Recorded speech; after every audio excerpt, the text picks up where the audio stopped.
Hey everyone, how's it going? So thanks for joining us. We are touring your versions of Dismayland, and this one is by GlenPig. So we aren't wasting any time. Details of the competition, the link to the park file, and also what we're doing are all in the description and over on the community tab. So without further ado, let's start this park tour.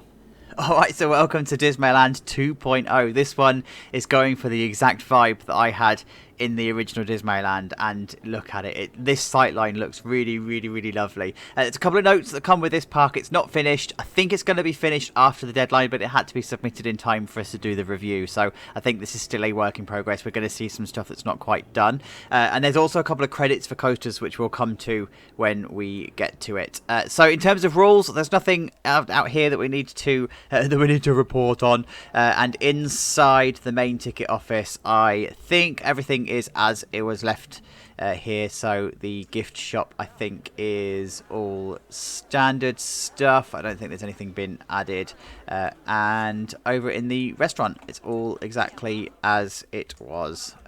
Come on camera, there we go. So it's all as is. So we're going to come out into the park. So this is definitely 100% going for that vibe of temporary fair. All of the rides are dotted around. All of the rides have its own unique place, and they are very temporary. Like, for example, we're going to come down to this way to the waltzers. I think there's some custom stuff going on here. I think there's the start of some custom awnings and everything, but we've got the Harris fencing to make it a temporary queue. I can't find the start of the queue, so I don't know how you've hidden it.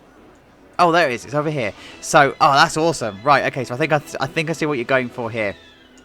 It's exactly the same vibe as I was doing with Dismayland, in the sense of hiding the path and then just pretending that this is the front of the queue, because this ride doesn't actually get that much of a queue. So that's nice. Then we've got the Monte Leone. We don't see this in the game that often. This is already looking like a traveling thing, especially when it comes to the awning and stuff. I kind of wish I'd used it myself, but we've got this very similar feeling. You wouldn't have a queue for this type of ride, and I mentioned this in the main series.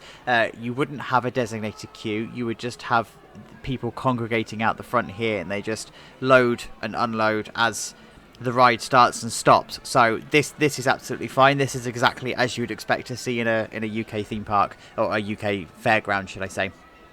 So yeah, this is good. And then we're going to come to the balloons. I love the colours that you've used here. So of course you've kept it with the red and the blue, the standard ones. But the fact that you are directing people around here as a fake queue, no Harris fencing needed. You're just directing people around. But you're also having these temporary fences as well that have got the different colours. So this is a really nice touch. And this sits quite nicely in the whole grand scheme of things, that you've got these three rides that are here.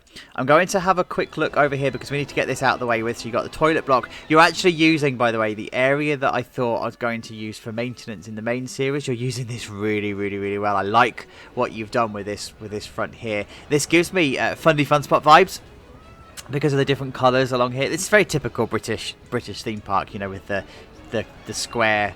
The square colours with the letters inside. Like, this is very typical what we do in Britain. And then we've got the tokens. So of course it's not a ticket kind of park. It's a token kind of park. I think inside here would have been finished if there was extra time. So this would be a games unit, a massive arcade. So I'd love to see what that's going to look like when it's actually finished. And then over on this side, oh, I thought there was food. No, I'm lying. I'm mistaken. We've got toilets. We've got staff.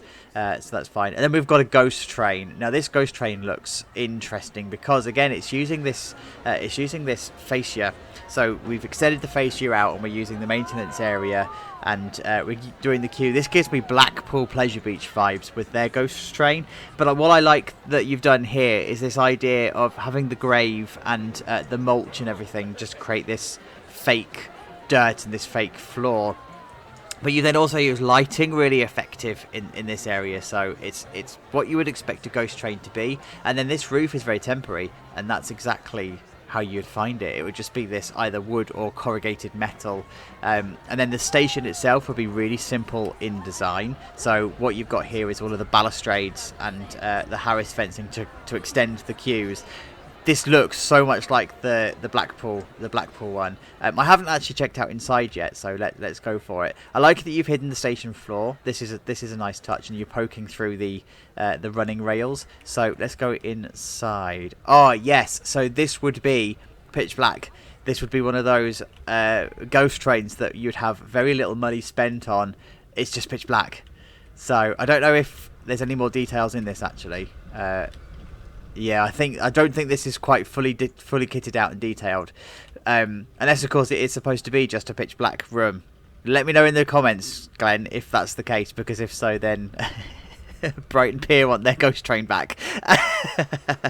And then we're also using the space then here for the Swift Drifters. I've seen this quite a lot in the tours that we're doing. It's a really low ride. It's a really good ride to have where you've got little space to use, and putting it here is perfect. You've put the support strut along here so that we're able to take the wall out. So you've got the RSJ joist along here, and then we've got the food unit. This is the one that I thought was the other side.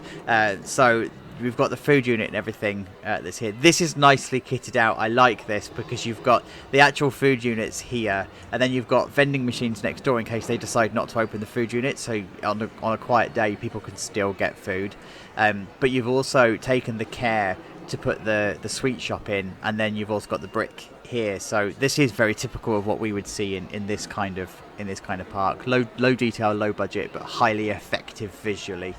And then you've done the same with the ceiling on here, this metal corrugated extension. So yeah, well done. This is nice.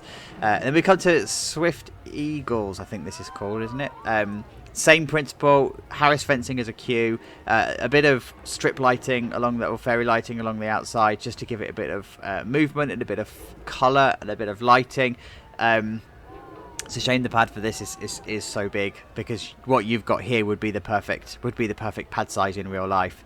But hey, we can only work with what we've got, right? And then we're going to come down to Mousetrap now. I think there's a credit for Mousetrap. I think this is possibly Lee that's created this. There's a credit on the workshop for it. So this is a Lee coaster. It's custom supported. This looks amazing, by the way.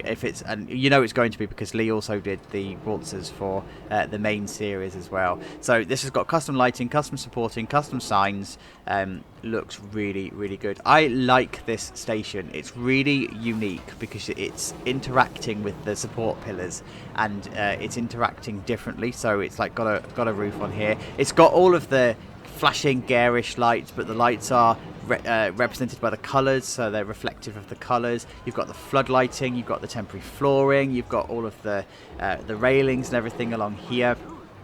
And again, you're using, it's still temporary queues, but it's also permanent queues at the same time with this fencing. So Lee, if you're watching this is a really really nice coaster to have put in here. And Glenn, of course, this is the perfect spot for this coaster. This kind of park would absolutely have a mild mouse that looks like this, and they are just horrible spinny spewy machines. They really are. But you've put this in the absolute perfect place. It fits lovely against the back end here, and it's next to the toilet, so you can go and vom. And you've got the sight line along here where you've got your benches and your bins and everything. So yeah, this is the perfect location. Right, so this is the station from the inside. You can see the spotlighting, and just I love the colour combination. It's so good. Let's go for a ride.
Yep, so that's vomit inducing and it's perfect. Like, it's exactly as a wild mouse should be. It's just, yeah, well done. Really, really well done. So then we're going to come across this way. The breakdance makes another appearance in another tour that I've done elsewhere. It's what I wanted to use in the main series because you've got this awesome backdrop. Oh, hello. Let's move. You've got this awesome backdrop, but we've added some extra stuff. So we've added some extra lights on here. We don't do nighttime tours in this kind of tour because we don't have the time to do them, but I'm sure that this is going to have effective lighting and stuff, and possibly even some effects if I know Glenn and the work that he does. So yes, and then of course it wouldn't be a Glen Park without his own ice cream store. So you've seen me use this in 2 of my main series because Glenn submitted it for me, and I'm glad that he's using it in his as well. So glad this makes an appearance. Loving the temporary fencing that you've got along here, and the Harris fencing along the breakdance. And then we don't see the Iron Claw much either, actually, but these are really popular in travelling theme parks. I think it's because we use the smaller afterburner models, so like normally 16 seats, whereas this is the 32 seater, so it's more of a theme park model. But this fits perfectly fine. It's kitted out as if you would do, so you would have this bit blocked off by Harris fencing, and you're making a deal of the exit here. So yeah, this is what you would expect to see in a UK park. So I'm pleased to see this. Then yes, you've got the Ferris wheel and you've placed it right at the back of the park, so you're getting the best view of the seaside and you're getting the best view of the actual seafront as well. I love, by the way, how your queues are just so random and just so like confusing, but by design. So this is you see it all the time. People will just queue in their own way and make their own queues, even if you give them arrows on the floor. I'm wondering, Glenn, whether this is to do with current pandemic times and whether they're actually supposed to be markers rather than queue arrows. Again, let me know in the comments whether that's the case, because if that is the case, that's a nice touch. It kind of makes it modern, or kind of makes it relevant to what we're doing now and how parks are right now, or how they have been. So yeah, that's what we're seeing. Vending machines around as well. That makes absolute perfect sense. You want to monetize the area as much as you can. And then we're going to come to the wacky worm. So this is the first wacky worm that I've seen that is an actual wacky worm, and this is really nice. Like, I don't know if this is yours. I don't think there's a credit on your workshop for it, so I'm assuming it is. But this is really, really nicely put together. I love the decoration. I love what you've done with the station. It's open. You've got your temporary fencing going on. You've got your fake floor going on. And your fake floor is the right colour and the right design for this coaster as well, in the sense you've got all of the hatching signage and everything.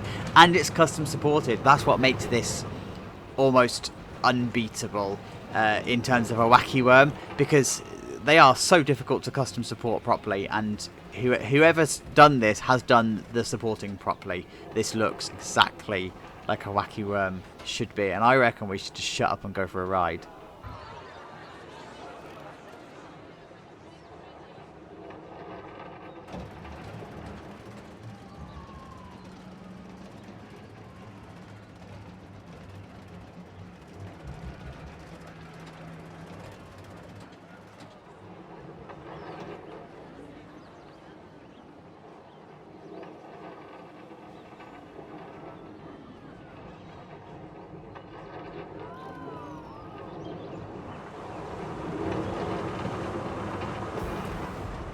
So this does actually do 3 laps. I've decided to only put the 1 in so that we can save some time on the actual episode itself, because as I said, we only get 15 minutes to do the tour, so we're just going for just the 1 lap, but it's perfect 1 lapper, right? It's just, yeah, it's a wacky one. What can you expect?